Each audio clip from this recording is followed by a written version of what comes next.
పెళ్లి చేసుకుంటానని నమ్మించి తనపై అనేక మార్లు అత్యాచారం చేశాడని చెప్పి కోర్టు మెట్లెక్కినటువంటి ఒక వనిత అక్కడ నిందితునికి బెయిల్ పిటిషన్పై సుప్రీంకోర్టులో విచారణ నిమిత్తం సుప్రీంకోర్టు జస్టిస్ గారైనటువంటి జస్టిస్ బివి నాగరత్న గారు అదేవిధంగా ఉజ్జన భూయాల్లో ఈ విషయం అతనికి బెయిల్ మంజూరు చేసే విషయం కొన్ని కీలకమైనటువంటి మాటలు మాట్లాడడం జరిగింది. అంటే కీలకంగా కొన్ని వ్యాఖ్యలు చేయడం జరిగింది. ఏమిటి ఆ వ్యాఖ్యలు? పెళ్లికి ముందు అతను పెళ్లి చేసుకుంటానని అన్నాడు అనుకోండి బహుశా, కానీ మీరు అతన్ని నమ్మి మీరు అతనితో శారీరక సంబంధాన్ని ఎలా పెట్టుకున్నారు? మీకు జ్ఞానం లేదా, మీకు బుద్ధి లేదా అని అంటూ పెళ్లికి ముందు బహుశా మేము ఇలా మాట్లాడుతుంటే పాతకాలపు ఆలోచనలా ఉన్నాయేమో బహుశా, కానీ శారీరక సంబంధం పెట్టుకోవడం అనేది పెళ్లికి ముందు అనేది సరైనది కాదు, మీరు అతని మాటలు ఎలా విశ్వసించారని చెప్తూ అక్కడ ఆపోజిట్ ఉన్నటువంటి అక్కడ అడ్వకేట్ గారితో మాట్లాడడం జరిగింది. ఆ అమ్మాయి తరఫున మాట్లాడుతున్నటువంటి ఆ అడ్వకేట్ గారితో సుప్రీంకోర్టు ఎందుకు కీలక వ్యాఖ్యలు చేశారు, అసలు ఈ కేసు నేపథ్యం ఏంటి అని మనం తెలుసుకునే ముందుగా దిల్లీకి సంబంధించిన ఒక వ్యక్తి ఇతను ఒక మహిళతోటి 2022లో ఒక మ్యాట్రిమోనియల్ వెబ్సైట్ ద్వారా పరిచయం అయ్యాడు. పరిచయం అయిన తర్వాత పెళ్లి చేసుకుంటారని కాస్త దగ్గరయ్యారు. శారీరక సంబంధం ఏంది.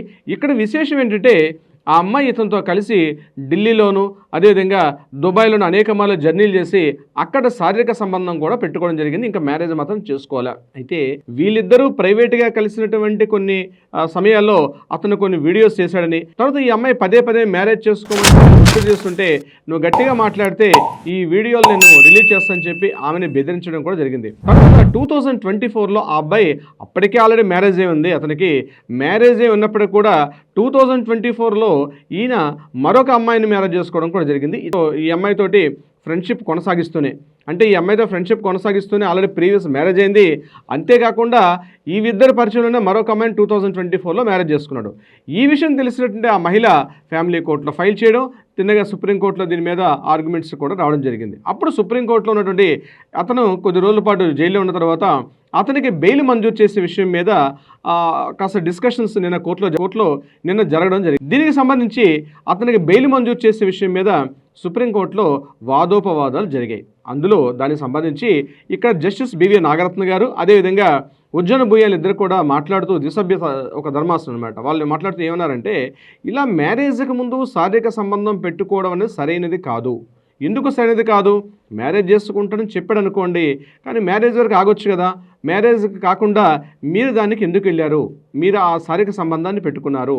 అయితే ఇక్కడ ఇంకొక విశేషం ఏంటంటే, మీరు మ్యారేజ్ చేసుకుంటానంటే ఇది పరస్పర అంగీకారంతో జరిగింది కదా. అంతేకాకుండా మీరు అతనితో దుబాయ్ అదేవిధంగా రకరకాల ప్లేసెస్కి మీరు కూడా కలిసి వెళ్ళారు. అంటే పరస్పర అంగీకారంతో ఉన్నటువంటి ఏదైతే రిలేషన్షిప్ ఉందో దాన్ని మీరు అత్యాచారం చేశాడు, రేప్ చేశారని చెప్పి మీరు ఎలా మాట్లాడగలుగుతారని చెప్పి ఆ అమ్మాయి తరపున మాట్లాడుతున్నటువంటి అడ్వకేట్ గారికి సూటిగా ప్రశ్నించడం జరిగింది జస్టిస్ గారు. ఎందుకు ప్రశ్న అంటే, చాలా సందర్భాల్లో ఇటీవల కాలం వచ్చిన కేసులు ఏంటంటే, ఇటీవల కాలంలో ప్రతి కోర్టులకి ఈ కేసులు ఎక్కువైపోయాయి. ఏంటి కేసులు?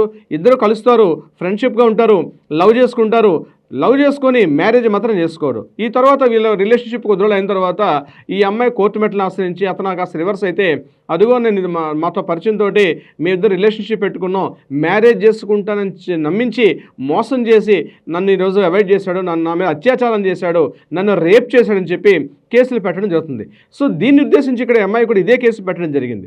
మీరిద్దరు కూడా పరస్పర అంగీకారంతో రిలేషన్షిప్లో ఉండి సరిగ్గా దగ్గరైతే రేపని మీరు ఎట్లా అంటారు అని చెప్పి సుప్రీంకోర్టు ఘాటుగా ప్రశ్నించడం కూడా జరిగింది. మాట్లాడుతూ కూడా ఇలాంటివి అమ్మాయిలందరూ కూడా గుర్తుపెట్టుకోవాల్సిందే.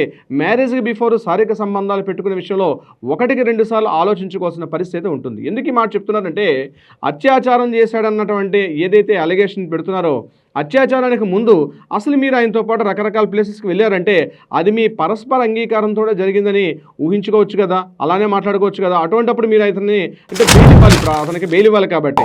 సో పరస్పర అంగీకారంతో ఉండేటప్పుడు అతను కేవలం తప్పు చేస్తుంటే మీరు ఎట్లా భావిస్తారు? అన్ని రకాలుగా మాట్లాడుతూ జస్టిస్ బివి నాగరత్న గారు అదేవిధంగా ఉజ్జన భూయాలు ఇద్దరు కూడా మాట్లాడడం కూడా జరిగింది. ఈ కేసును మళ్ళీ నెక్స్ట్ వీక్ వాయిదా వేయడం కూడా జరిగింది. సో రిజల్ట్ ఏమవుతుంది నెక్స్ట్ వీడియోలో నీతో మాట్లాడే ప్రయత్నం కూడా చేస్తాను.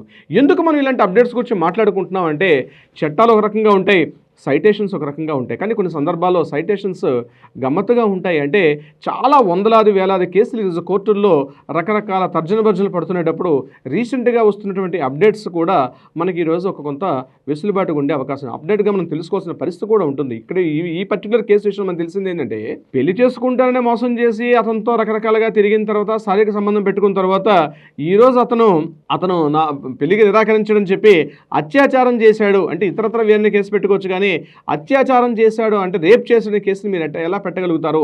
ఇది పరస్పర అంగీకారంతో కూడింది కదా అని సూటిగా ప్రశ్నించడం ఈ కేసులో ఉన్నటువంటి ఒక విశేషం. సో డియర్ ఫ్రెండ్స్, దీనికి సంబంధించి మీకు ఎలాంటి లీగల్ సమస్యలు ఉన్నా, అంటే మీరు ఎటువంటి సమస్యలతో బాధపడుతున్న, ఫ్యామిలీ ఇష్యూస్ కానీ లేదా మ్యాట్రిమోనియల్ ఇష్యూస్తో కానీ ఏమైనా ఇబ్బందులు పడుతుంటే తక్షణమే కింద స్క్రోల్ అవుతుంటే మరి కాంటాక్ట్ చేయండి.